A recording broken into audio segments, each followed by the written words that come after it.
ونستغفره ونعوذ بالله من شرور أنفسنا ومن سيئات أعمالنا من يهده الله فلا مضل له ومن يضلل فلا هادي له ونشهد أن لا إله إلا الله وحده لا شريك له ونشهد أن محمدا عبده ورسوله أما بعد فقد قال الله تعالى في كلامه المجيد وفرقانه الحميد أعوذ بالله من الشيطان الرجيم وما أرسلنا من قبلك إلا رجالا نوحي إليهم فاسألوا أهل الذكر إن كنتم لا تعلمون وقال النبي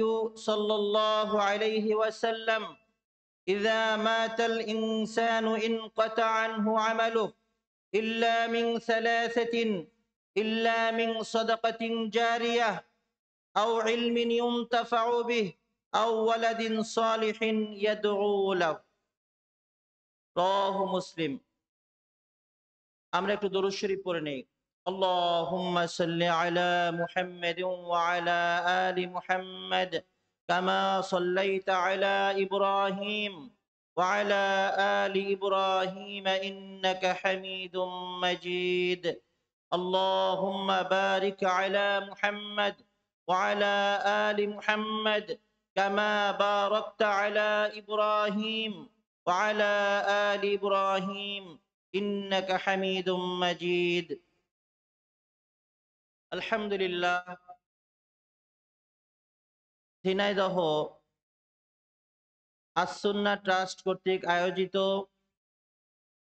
আজকের 21তম বার্ষিক মাহফিলের প্রথম দিনের শেষ অধিবেশনের সম্মানিত সভাপতি, এই 3 দিন ব্যাপী আয়োজিত মাহফিলের সম্মানিত প্রধান অতিথি, বিশেষ অতিথি, আস-সুন্নাহ মাদ্রাসার সম্মানিত আসাতাজা ইকরাম, আমার তোলাবা, আমার সামনে উপবিষ্ট আমার দিনদার মুসলমান ভাইয়েরা, পর্দার আড়ালের মা ও বোনেরা, সকলের উদ্দেশ্যে আমি আবারও সালাম দিচ্ছি। আসসালামু আলাইকুম ওয়া রাহমাতুল্লাহি ওয়া বারাকাতুহু। আপনারা সবাই ভালো আছেন? আপনারা আজকের এই মজলিসে এসে খুশি না বেজার? আলহামদুলিল্লাহ, আমরা সংখ্যায় খুবই কম, খুবই কম, কিন্তু আশা করি আমরা গুণগত মানে আমরা অনেক, আমাদের গুণগত মান অনেক ভালো আলহামদুলিল্লাহ। আপনারা যারা এসেছেন এখানে আল্লাহ রাব্বুল আলামিনের দ্বীনকে ভালোবেসে এসেছেন, ঠিক কিনা বলেন? যারা এখানে এসেছেন আল্লাহ রাব্বুল আলামিনের, মহান রব্বুল আলামিন তার নবী মুহাম্মদুর রাসূলুল্লাহ সাল্লাল্লাহু আলাইহি ওয়াসাল্লামকে নির্বাচিত করে তার কাছে যে ওহী দিয়েছেন সেই ওহীর জ্ঞান নেওয়ার জন্য আমরা এখানে এসেছি, ঠিক কিনা বলেন? মহান আল্লাহ রাব্বুল আলামিন আমাদেরকে যে কোরআন দিয়েছেন, মহানবী সাল্লাল্লাহু আলাইহি ওয়াসাল্লাম তার প্র্যাকটিক্যাল দিক নির্দেশনায় আমরা যে হাদিস পেয়েছি, আমরা সুন্নাহ পেয়েছি, কোরআন এবং হাদিসের আলোকে আমরা যদি আমাদের জীবনকে যদি গড়তে পারি, তাহলে আমাদের কি বিফল হওয়ার কোনো সম্ভাবনা আছে বলেন? একটু কথা বলি না আমরা সবাই? কষ্ট হচ্ছে আপনাদের? আজকে তো কনকনে ঠান্ডা, এই ঠান্ডার মধ্যে কথা বললে তো একটু ভালো লাগে, তাই না? আমি একটু অসুস্থ মানুষ, সেই ঢাকা থেকে এসছি, 7:30টার দিকে এসছি, আবার একটু পরে চলে যাব শুধুমাত্র আপনাদের সাথে দেখা করা, কিছু এখান থেকে কিছু এলেম যদি আমি নিতে পারি, এই এলেম নেওয়ার জন্যই মূলত এখানে আসা। আসলে অনেক কথাই আজকে শুনলাম এখানে, 7:30টার পর থেকে যারা আলোচনা করেছেন, বিষয়ভিত্তিক আলোচনা, অনেক ভালো লেগেছে আলহামদুলিল্লাহ। এই যে আলোচনাগুলো যদি আমরা না শুনতাম, তাহলে কি আমাদের এই বিষয়ের এলেম কি আমরা অর্জন করতে পারতাম? বলেন না আমরা পারতাম? আমরা এই বিষয়ের এলেম অর্জন করতে পারতাম না। আমাদেরকে এলেম অর্জন করতে হবে। সেই এলেমটা কি? আমরা প্রথমেই বলেছি যে মহান আল্লাহ রাব্বুল আলামিন মুহাম্মদুর রাসূলুল্লাহ সাল্লাল্লাহু আলাইহি সাল্লামের উপরে যে কোরআন নাজিল করেছেন, সর্বপ্রথম হচ্ছে আমাদের কোরআনের জ্ঞান আমাদেরকে নিতে হবে। ঠিক কিনা বলেন? এরপরে আমাদের নিতে হবে মুহাম্মদুর রাসূলুল্লাহ সাল্লাল্লাহু আলাইহি ওয়াসাল্লাম আমাদের কাছে প্র্যাকটিক্যাল ভাবে তিনি যা কিছু দিয়েছেন, সে হাদিস এবং সুন্নাহ আমরা মহানবী সাল্লাল্লাহু আলাইহি সাল্লামের এই জীবন থেকে আমরা এগুলো আমাদের জীবনে আমরা ধারণ করব, বাস্তবায়ন করব। এখন এই যে দুইটা ইলম আল্লাহ রাসূল সাল্লাল্লাহু আলাইহি সাল্লাম তিনি বলেছেন, তারাকতু ফীকুম আমরাইন লান তাদিল্লু মা তামাসসাকতুম বিহিমা। আল্লাহ রাসূল সাল্লাল্লাহু আলাইহি সাল্লাম বলেছেন, আমি তোমাদের মাঝে দুটো জিনিস রেখে যাচ্ছি। কয়টা জিনিস? সবাই বলেন না ভাই, কয়টা জিনিস? আল্লাহ রব্বুল আলামিন আমাদের মুহাম্মদুর রাসূলুল্লাহ সাল্লাল্লাহু আলাইহি সাল্লামকে যা কিছু দিয়েছেন, তিনি শেষ পর্যায়ে তিনি বলেছেন, মুহাম্মদুর রাসূলুল্লাহ সাল্লাল্লাহু আলাইহি ওয়াসাল্লাম বলেছেন যে আমি তোমাদের কাছে দুটো জিনিস রেখে যাচ্ছি। যদি তোমরা এই দুটো জিনিসকে যদি তোমরা আঁকড়ে ধরতে পারো, তাহলে তোমরা কখনো লান তাদিল্লু মা তামাসসাকতুম বিহিমা কিতাবাল্লাহি ওয়া সুন্নাত রাসূলিহ। যে একটা হচ্ছে আল্লাহর কোরআন, আর একটা কি? আরেকটা কি? আল্লাহর রাসূলের সুন্নাহ। সবাই বলি সুবহানাল্লাহ। আমাদের কাছে আজকে কোরআন আছে কি নাই? সবাই বলি কোরআন আছে।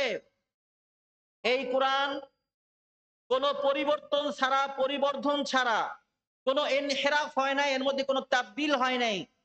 একদম আল্লাহ রাব্বুল আলামিন যেভাবে মুহাম্মদুর রাসূলুল্লাহ সাল্লাল্লাহু আলাইহি ওয়াসাল্লামের উপরে নাজিল করেছেন, সে অবস্থায় আমাদের মাঝে আজকে কোরআন আছে। ঠিক কিনা বলেন? হাজার বছর আগের, 1200 বছর আগের স্বর্ণে লিখিত কোরআন আপনারা কি দেখেছেন? 1000 বছর আগে, 800 বছর আগে, 1200 বছর আগে কোরআন। এই কোরআন যে আজকেও যে আছে বর্তমানে, এটা কি আপনাদের বিশ্বাস হয়? 1400 বছর আগে কোরআন নাজিল হয়েছে। তারপরে যে লিখিত কোরআন, এই যে কোরআন বছরের পর বছর ধরে আল্লাহর কিছু বান্দা তারা যে কোরআন লিখেছেন, একদম বিকৃত ছাড়া, কোনো বিকৃত এর মধ্যে হয়নি। তাদের যে দায়িত্ব ছিল, যে জিম্মা নিয়ে তারা কোরআনকে আমাদের মাঝে তুলে ধরেছেন, আজ পর্যন্ত সেই 1200 বছর আগের, 1000 বছর আগের কোরআনকে যদি খুলে দেখি, তাহলে আজকে আমাদের যে কোরআন এবং সেই সময়ের কোরআন অবিকল কি এক। সবাই বলি না সুবহানাল্লাহ। আমরা এমন একটা গ্রন্থ পেয়েছি যা আগে যত আসমানি গ্রন্থ ছিল, তাদের যারা ধারক এবং বাহক তারা খেয়ানত করেছে। ঠিক কিনা বলেন? যারা তাদের ধারক এবং বাহক ছিল, তারা কি করেছে? তারা তাদের আমানতের খেয়ানত করেছে। কিন্তু মুহাম্মদুর রাসূলুল্লাহ সাল্লাল্লাহু আলাইহি সাল্লামের উম্মতেরা সেই কোরআনকে আমাদের মাঝে নিয়ে এসেছেন। এখন পর্যন্ত অবিকল সে অবস্থায় আছে। মাঝে মাঝে যে চেষ্টা করা হয় নাই, এটা কিন্তু আবার না। মাঝে মাঝে কিন্তু অনেক স্বার্থান্বেষী লোকেরা চেষ্টা করেছে, কিন্তু তারা কামিয়াব হতে পারে নাই। মুহাম্মদুর রাসূলুল্লাহ সাল্লাল্লাহু আলাইহি ওয়াসাল্লাম তিনি আমাদের মাঝে যে আদর্শ দিয়েছেন, তার হাদিস এবং সুন্নাহ, এই হাদিস এবং সুন্নাহ আলহামদুলিল্লাহ কতিপয় ওলামায়ে কিরাম, আল্লাহ রাব্বুল আলামিনের কতিপয় মানুষ, যাদের কিছু কতিপয় বান্দা, তাদের মাধ্যমে আমরা আজকে মহানবী সাল্লাল্লাহু আলাইহি সাল্লামের সেই সনদ পরম্পরায় আমরা হাদিসকে পেয়ে থাকি একদম বিশুদ্ধ অবস্থায়। সবাই বলি সুবহানাল্লাহ। আমরা কোরআনও পেয়েছি বিশুদ্ধ অবস্থায়, হাদিসও পেয়েছি কি বিশুদ্ধ অবস্থায়। কিন্তু মাঝে মাঝে কিছু স্বার্থান্বেষী লোকেরা হাদিসকেও জাল বানানোর চেষ্টা করেছে। হাদিসকেও তারা তাদের স্বার্থ মোতাবেক এই হাদিসকে তারা পরিবর্তন করার চেষ্টাও করেছে। আবার কতিপয় লোকেরা তারা আবার হাদিসকে নিজের থেকে বানিয়েছে। সবাই বলি নাউজুবিল্লাহ। সবাই কি বলে নাউজুবিল্লাহ। আল্লাহু আকবার। আল্লাহ রাব্বুল আলামিন কোরআন দিয়েছেন, এখানে বানানো। আল্লাহ রাসূল সাল্লাল্লাহু আলাইহি ওয়াসাল্লাম হাদিস, সেটাকে বানানো। কেন তারা বানিয়েছে? কেন তারা এগুলো করেছে? স্বার্থ ছিল। বিভিন্ন তাদের উদ্দেশ্য হাসিল করতে চেয়েছে, কিন্তু আল্লাহ রাব্বুল আলামিন একদল ওলামায়ে কিরাম, একদল বান্দা তাদের হৃদয়ের মধ্যে এত মজবুতি দিয়েছে, তারা দিনের পর দিন তারা খেয়ে না খেয়ে এই হাদিসগুলোকে সঠিকভাবে সহিভাবে তারা কালেক্ট করার চেষ্টা করেছে। তাদের শ্রম দিয়ে তারা লিখে গেছেন। একজনের থেকে আরেকজনকে তারা দর্শ দিয়ে তারা কি করেছেন, সেগুলো মানুষের সামনে উপস্থাপন করে দিয়ে গেছেন। আর যদি তারা সেই কষ্ট না করতেন, তাহলে আজকে আমরা বিশুদ্ধ হাদিস আমরা কি পেতাম? আমরা পেতাম না। তো বন্ধুরা, এজন্য আমরা তাদের জন্য আল্লাহ রাব্বুল আলামিনের কাছে দোয়া করি। আল্লাহ রাব্বুল আলামিন যেন তাদের এই যে তারা যে কষ্ট করেছেন, তাদের যে চেষ্টা, তাদের যে মেহনত আল্লাহ তাআলা যেন কবুল করেন, সবাই বলে আমিন। আমাদের সমাজে আজকে যেই ধরনের গ্যাঞ্জাম, ফাসাদ, হাদিস নিয়ে একদল বলছে এটা হাদিস আছে, আর একদল বলছে কি এটা হাদিস নয়, এটা হাদিসই না। এগুলো হয়েছে কারণ কি? কারণ এই যে স্বার্থান্বেষী কিছু লোকের কারণে একজন সাধারণ মানুষ যখন আরবিতে কিছু কথা শুনে, তখন তারা মনে করে এটা তো হাদিস। এই হাদিসকে অস্বীকার করে ওলামায়ে কেরাম। এরা আবার কেমন মানুষ? এক শ্রেণীর লোক আছে যারা কি করে, হাদিসকে অস্বীকার করে। কোরআন একমাত্র, কিন্তু হাদিস এগুলোর কোনো প্রয়োজন নাই। এরা হচ্ছে কাফের। সবাই বলেন এরা কি? কাফির। এদের ইসলামে কোনো জায়গা নেই।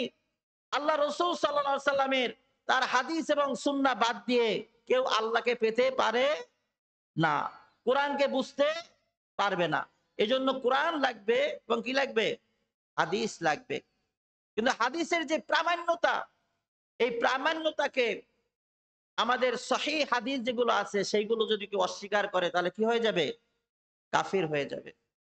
আমরা হাদিসের প্রামাণ্যতাকে আমরা গ্রহণ করে আমরা হাদিস আমাদের জীবনে ধারণ করব।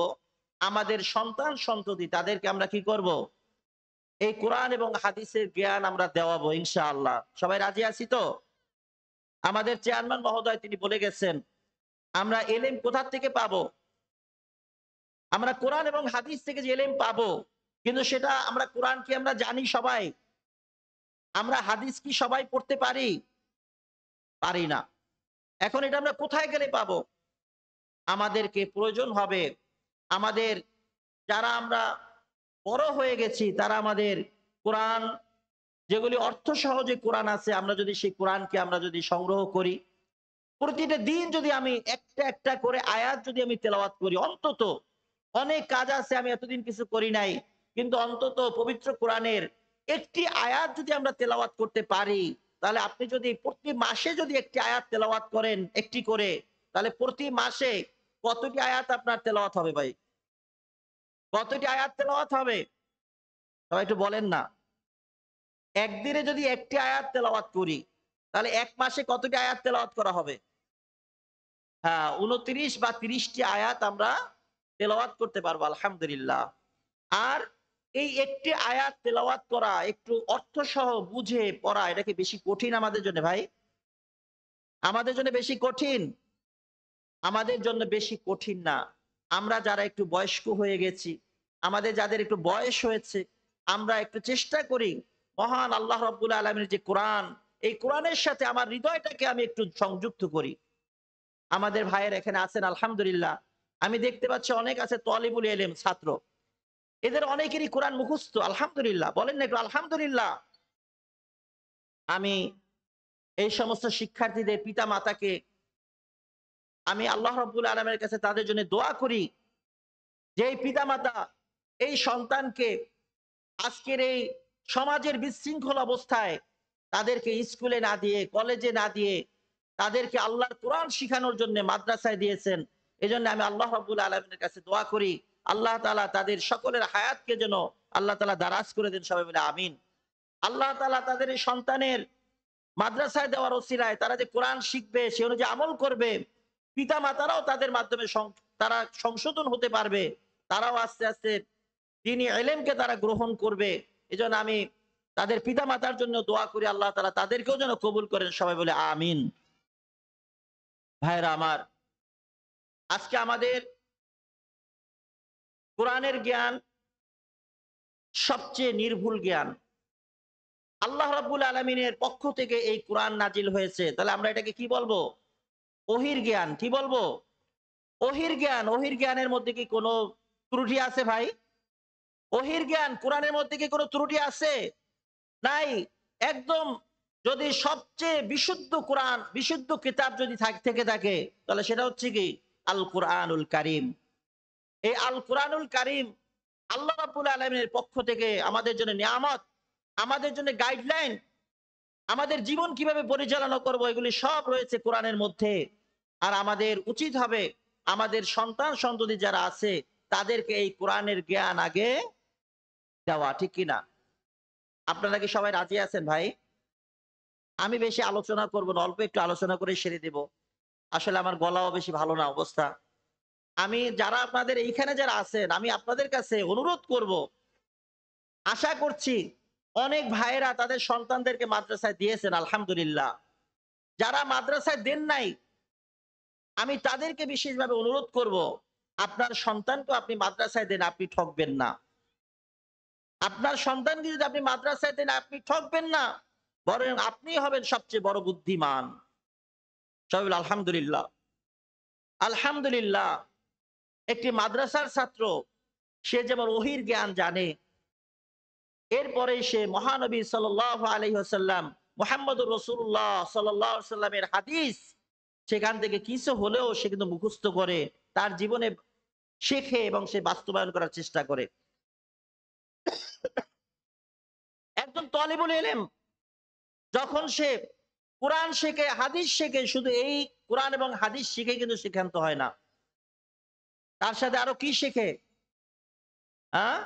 এই যে দুনিয়ার যে জ্ঞান, এই দুনিয়ার যে জ্ঞান, এগুলোও কিন্তু তাকে বাদ দেওয়া হয় না। দুনিয়ায় চলার ক্ষেত্রে যে এলেমগুলি প্রয়োজন, আমরা যদি এলেম যদি না জানি, আমরা যদি কোনো বিষয়ে যদি কোরআন সম্পর্কে, নামাজ পড়তে হবে, নামাজ কিভাবে পড়বো, এই বিষয়টা যদি না জানি, তাহলে কি আমরা নামাজ সঠিকভাবে আদায় করতে পারবো?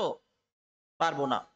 হযরত ওমর ইবনে আব্দুল আজিজ রাহিমাহুল্লাহ তাআলা তিনি বলছেন যে আসলে যদি কোনো ব্যক্তি ইলম ছাড়া যদি কেউ আমল করে, ইলম ছাড়া যদি আমল করে, তাহলে সে ওই আমল দ্বারা সে যতটুকু না উপকৃত হবে তার চেয়ে বেশি সে কি বরবাদ করবে। অর্থাৎ আপনি যা কিছু আপনার কাছে আছে, আপনি যদি শিক্ষিত মানুষ নন, আপনি একজন কৃষক। একজন কৃষক সেও কি, তার কি কোনো জ্ঞান নাই? বলেন না ভাই। একজন কৃষক, তার কি জ্ঞান নাই? কৃষি বিষয়ে সে যদি জ্ঞান না জানে, তাহলে তাকে কিন্তু কৃষিবিদ বলা যাবে না। আর এই কৃষি শিক্ষা, এটা গ্রহণ করার জন্য আমাদের বাংলাদেশে খালি স্কুল আছে না কলেজ আছে? স্কুল আছে, কলেজ আছে, সাথে সাথে কি 1000 একরের চেয়েও বেশি জায়গা নিয়ে ইউনিভার্সিটিও বানাই দিচ্ছে, ঠিক কিনা বলেন? এই কৃষি শিক্ষা অর্জন করার জন্য একজন মানুষ সে ডক্টরেট ডিগ্রি লাভ করতেছে এখন। সে কিভাবে কৃষি এইটাকে সুন্দর করে, এটাকে যেন অল্প চাষের মধ্যেই যেন আমাদের জন্য ভালো ফলাফল যেন আমাদেরকে নিয়ে আসা যায়, গবেষণা করে করে তারপরে তারা এই কৃষি বিশ্ববিদ্যালয়ের মাধ্যমে তারা ডক্টরেট পর্যন্ত দিচ্ছে। আজকের এই বিশ্বে যারা কৃষিতে যারা উন্নত, তারাও কি আজকে এই দুনিয়ায়ও তারা কি অনেক উন্নত। বড় বড় ফ্যাক্টরি, তারা বড় বড় কোম্পানি খুলে বসেছে। আজকে দেখেছি আমরা, আমাদের স্টুডেন্ট রয়েছে, তারা কৃষি বিশ্ববিদ্যালয় থেকে এসেছে, তাদেরকে লক্ষ লক্ষ টাকা দিয়ে তারা কি এক একটা কোম্পানি তাদেরকে নিয়ে যাচ্ছে। মাস্টার্স পাস করার আগেই তারা তাদেরকে দিচ্ছে যে তোমরা আমার কোম্পানিতে আসো। দেখুন, তো এই যে তারা কৃষি শিক্ষার জন্য তারা ইউনিভার্সিটি বানিয়েছে। এই বস্ত্র, আমাদের যে কাপড় আছে, এই কাপড় যদি আমরা একটা জামা বানাই, এই জামার জন্য একটা কি আদর্শ শিক্ষা আছে না ভাই? বলেন না, একটু আদর্শ শিক্ষা আছে না?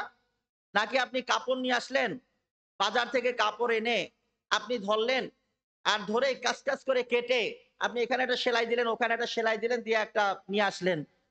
এদিকে পাও যায় না, এদিকে মাথা ঢোকে না।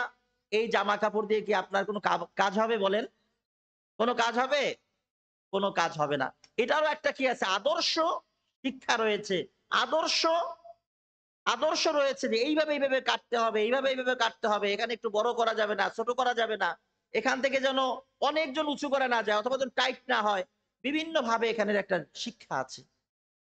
দুনিয়ার এগুলো শিখার জন্য যদি আমাদের এত কিছু লাগে, দুনিয়া এবং আখেরাতে কল্যাণের জন্য যে শিক্ষা, সেই শিক্ষার জন্য আমাদের কি বড় বড় প্রতিষ্ঠানের প্রয়োজন আছে না ভাই? বলেন না প্রয়োজন আছে? আজকে সে উদ্যোগেই আমাদের আসুন্নাহ ট্রাস্টের পক্ষ থেকে জামিয়াতুস সুন্নাহ অত্যন্ত এই এলাকার মধ্যে আমি দেখেছি বৃহত্তর যশোর অঞ্চলের মধ্যে আসুন্নাহ ট্রাস্ট একটি অনন্য প্রতিষ্ঠান হিসেবে আজকে মানুষের সামনে উপস্থাপন করে গেছে।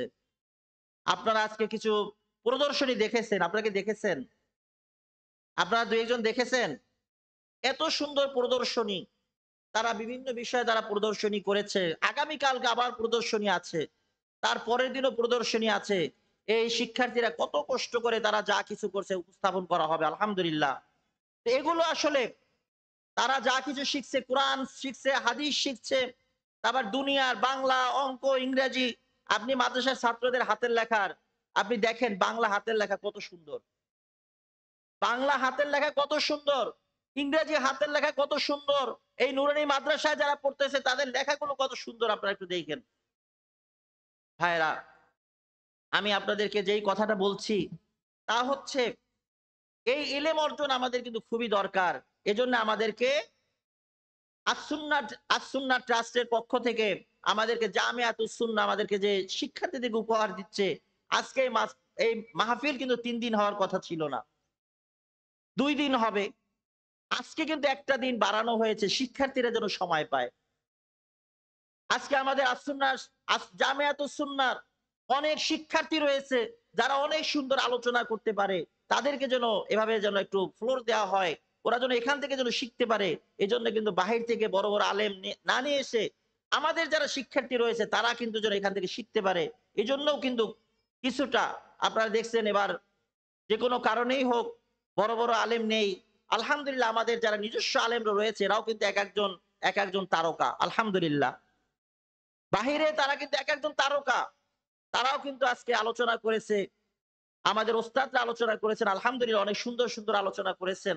আপনারা প্রত্যেকদিন আসবেন ইনশাআল্লাহ। আর আপনাদের সন্তানদেরকে মাদ্রাসায় পাঠাবেন। আমি শুধু আস-সুন্নাহ ট্রাস্টের কথাই বলছি না, যেকোনো মাদ্রাসাই হোক, সেখানে আপনারা পাঠাবেন। আপনারা যেন নৈতিক শিক্ষা,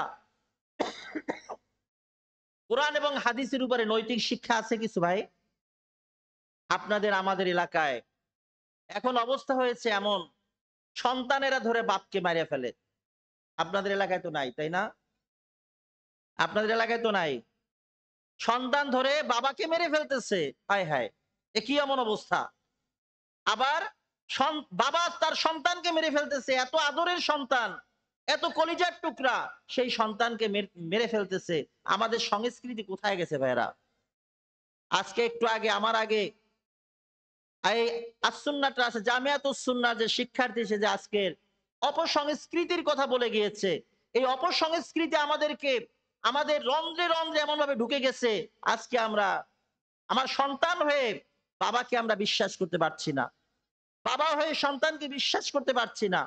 আমাদের সমাজের মধ্যে আমরা কেউ কাউকে বিশ্বাস করতে পারছি না। আমরা সমস্ত অপসংস্কৃতি আমাদের মধ্যে ঢুকে গেছে। বন্ধুরা আমার, এজন্য আমরা কোরআন এবং হাদিসের শিক্ষা, আমরা ওহির শিক্ষা আমরা দেব, আমরা মাদ্রাসায় পাঠাবো। এই শিক্ষার্থীরা বলেন, আমরা বলেন, আমরা যে যেখান থেকে পারি মাদ্রাসার থেকে পারি, মাদ্রাসার বাইরে যখন আলোচনা হয়, ভালো, ভালো আলেম যারা আছেন, যাদের থেকে দিন গ্রহণ করা যায়, তারা যখন আসেন তাদের কাছে আপনারা যাবেন, তাদের আলোচনাগুলো শুনবেন, আপনাদের অবশ্যই আপনাদের জীবনে পরিবর্তন আসবে। আলহামদুলিল্লাহ। আপনি যতক্ষণ এই শেখার জন্য যাবেন, মান সালাকা তরিকান ইয়ালতামিসু ফীহি ইলমান সাহহালাল্লাহু লাহু তরিকান বিহি ইলাল জান্নাহ। যেই ব্যক্তি কোন পথে চলে যে ইলম অন্বেষণের জন্য, কিসের জন্য? ইলম অন্বেষণের জন্য, জ্ঞান আহরণের জন্য, কোরআন এবং হাদিসের জ্ঞান আহরণের জন্য আল্লাহ রাব্বুল আলামিন যতক্ষণ সে এই জ্ঞান আহরণ করতে যায় ততক্ষণ পর্যন্ত আল্লাহ তাআলা তার পথকে জান্নাতের জন্য সহজ করে দেন। সবাই বলি সুবহানাল্লাহ।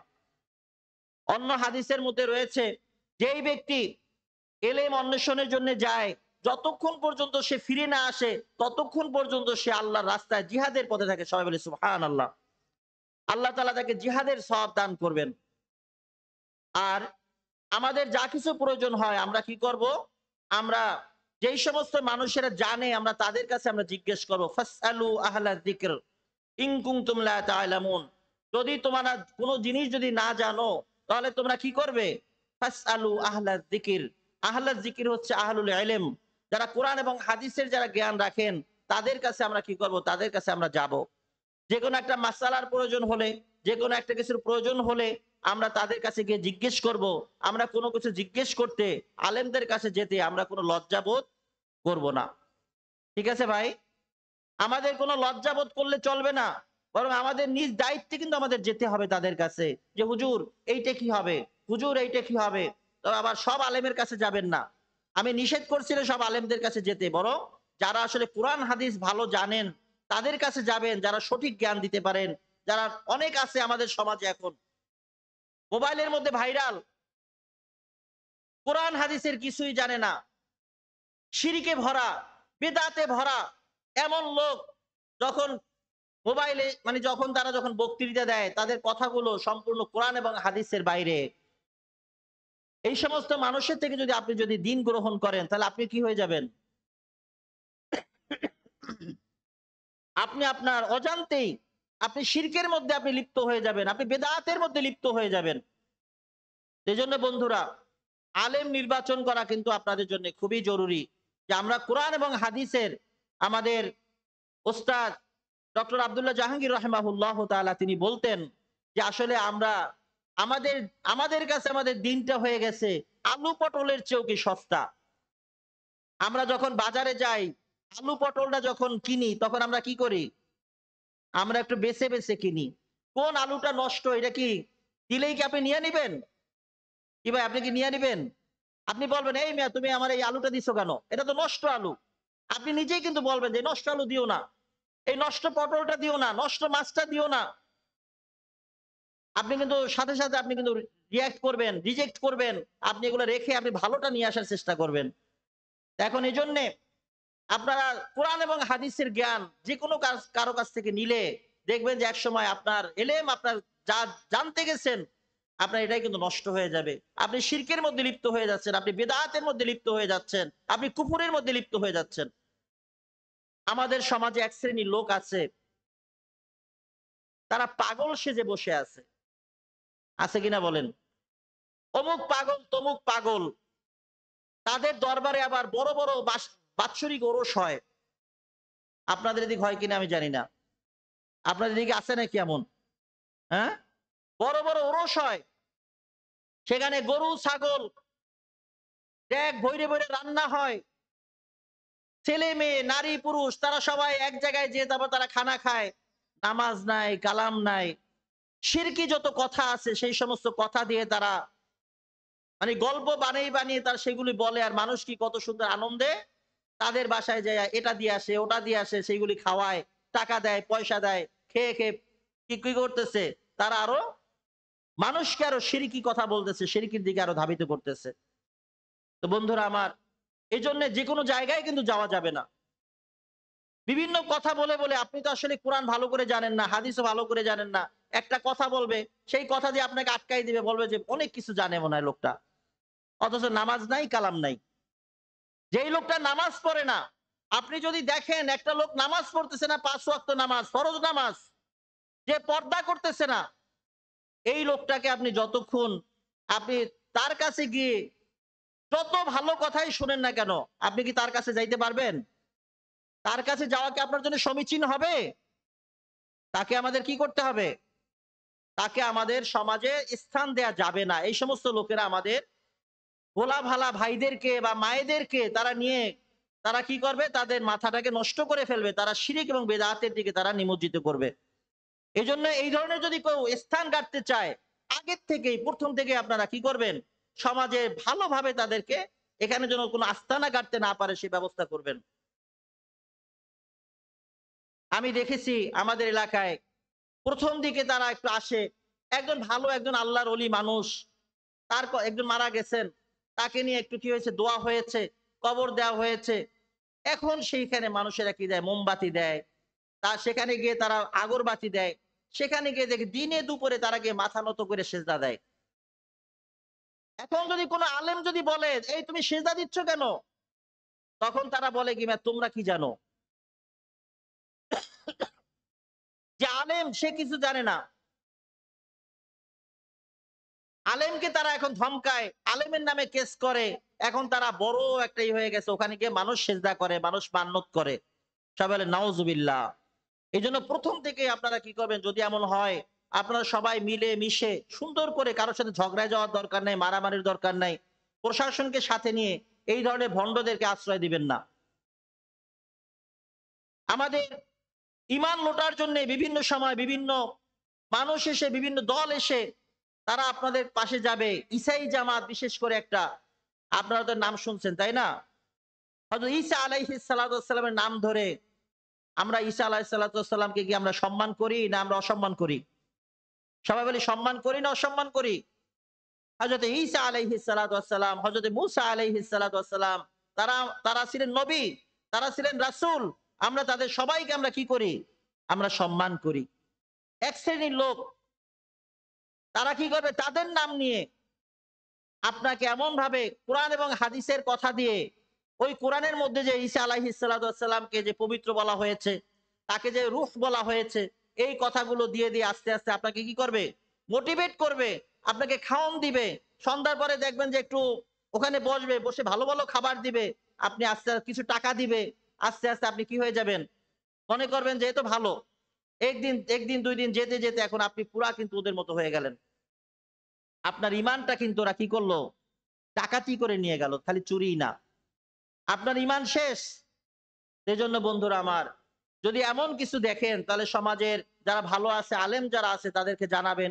সুন্দরভাবে আপনারা সেটা মোকাবেলা করবেন। আর এটার ব্যাপারে আমাদেরকে এলেম অর্জন করতে হবে। এজন্য আমরা সন্তানদেরকে আমরা মাদ্রাসায় যাব। আলহামদুলিল্লাহ। সবাই বলে আমিন। আমাদের মায়েরা যারা আছেন, আমাদের এখানে অনেক লোক কম, কিন্তু মায়েরা অনেক এসেছেন। আমি যতটুকু শুনেছি অনেক অনেক মায়েরা এসেছেন। আলহামদুলিল্লাহ, আপনাদেরকে আমরা মোবারকবাদ জানাচ্ছি যে আপনারা দিন শেখার জন্য এখানে এসেছেন। আপনাদেরকে সবচেয়ে ভূমিকা কিন্তু আপনাদের বেশি।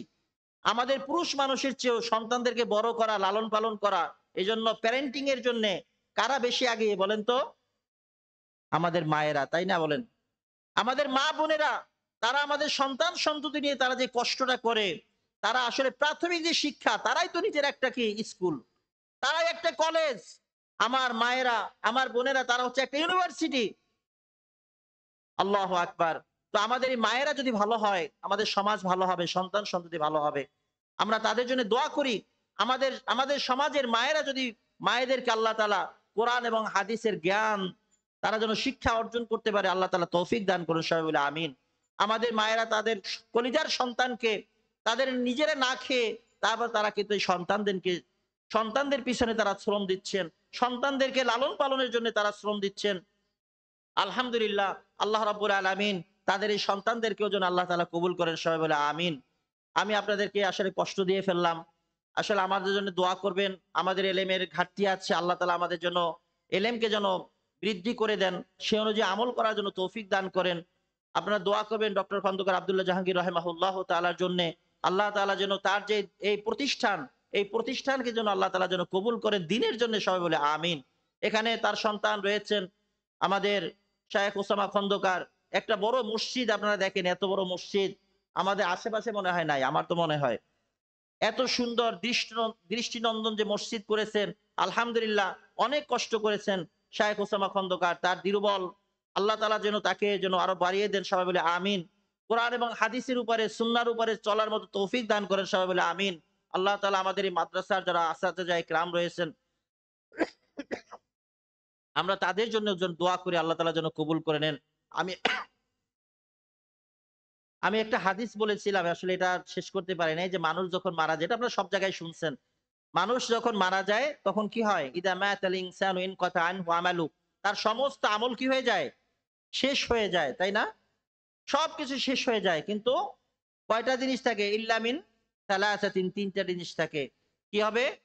আ যে একটা হচ্ছে তার জন্যে যে ইল্লা মিন সালাসাতিন ইল্লা মিন সাদাকাতিন জারিয়াতিন, সে যে সাদাকা করে, সে যে দান করে, অর্থাৎ সাদাকায়ে জারিয়া চলমান যে দান, এই যে মাদ্রাসা মসজিদ এইগুলো যদি করে যান, রাস্তাঘাট করে যান, তাহলে এর এর জন্য কিন্তু আপনি সওয়াব পাবেন। তারপরে আছে কি আও ইলম ইনতাফাউ বিহি, যে এমন এলেম, যে এলেম দ্বারা মানুষ যেন কি হয়, মানুষ যেন উপকৃত হয়, এমন জ্ঞান। অর্থাৎ আপনি যদি শিক্ষা দিতে পারেন, মানুষকে ছাত্র বানিয়ে যেতে পারেন, অথবা মানুষকে যদি শিখিয়ে যেতে পারেন, এর জ্ঞান আপনার জন্য কিন্তু কবরেও চলমান থাকবে। আও ওয়ালাদুন সালেহ, এবং যে আপনার যে ইসের সন্তান রয়েছে, এই যে সন্তান, সালেহ সন্তান, নেক সন্তান, এই সন্তানের যখন আপনার জন্য দোয়া করবে, তখন সেটা কি হবে, আপনার জন্য উপকারে আসবে। এজন্য আপনাদের সন্তানদেরকে মাদ্রাসায় দিবেন। এই মসজিদ মাদ্রাসা, এর জন্য আপনারা সবসময় সাদাকা বা দান করবেন। আল্লাহ যেন আপনাদেরকে সাদাকায় জারি হিসেবে যেন কবুল করেন আপনাদের দানগুলোকে, আমিন। আর আপনারা সবাই আমাদের জন্য দোয়া করবেন। আল্লাহ তাআলা আমাদের সকলকে কবুল করুন, আমিন।